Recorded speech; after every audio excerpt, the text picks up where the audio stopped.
जय महाराष्ट्र मंडळी. आता आहे ना मी अमेरिका टावर पाशी हडपसरला बसलेलो आहे.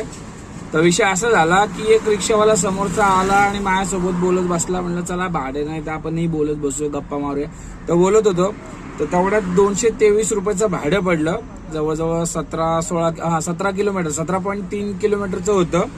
तर मी उचललं. मी सांगितलं की मॅडम आपल्याला मीटरने जावं लागेल.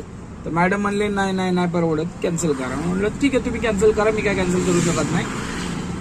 आणि तो माझ्याशी बोलला, हा भाऊ आपण मीटरने जाऊ, मीटरनेच करायला पाहिजे, बाकीचे असं करतात तसं करतात. आणि माझ्या समोर त्या येड छव्याला तीच भाडं पडलं आणि बोलला भाडं पडलं, आता तिला बघ मी कसं घेऊन जातो. अरे ती मला नाही बोलली, तू इथून डायरेक्टली फोन करून बोलायला पाहिजे होता. त्याला बोललो फोन कर तिला, तू जाऊन फसवणूक व्हायला नाही पाहिजे.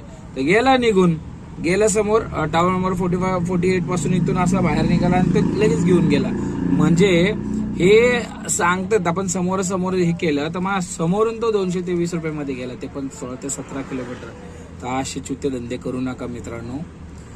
दिवसातले 4च भाडे मारा आणि ओला उबेर रॅपिडोचे पण ते मीटरने मारा. 4 कॅन्सल झाले तरी चालेल, काही प्रॉब्लेम नाही. पण त्यांना जर मीटरची सवय लागली ना लोकांना, तर तुमच्या शरीराची पण वाट लागणार नाही, तुमच्या रिक्षाची पण वाट लागणार नाही आणि 2 पैसे तुमचे एक्स्ट्रा होतील. आणि त्या 2 पैशाचे आपल्याला आपल्या घरच्यांना, आपल्या मुलाबाळांसाठी, आपल्यासाठी, आपल्या सीएनजी साठी, आपल्या रिक्षासाठी, आपल्या भविष्यासाठी फायदेशीर आहे रे. एवढं मूर्ख नका बनू. 2 रुपये कमी भेटते. अरे 2 रुपये एक ट्रिपला कमी आपण पण बेअर करू शकतो, पण प्रत्येक ट्रिपला कसं होणार? थोडासा विचार करा मित्रांनो. आणि या गोष्टीवरती जे पण मीटरने जात नाही अशा भामट्यांना पकडून ठोकायला चालू करायला पाहिजे. आता एवढंच राहिले. समोरासमोर चुट्ट्यापंती करून गेला आईचं. शिवाय तर जाऊ दे आता.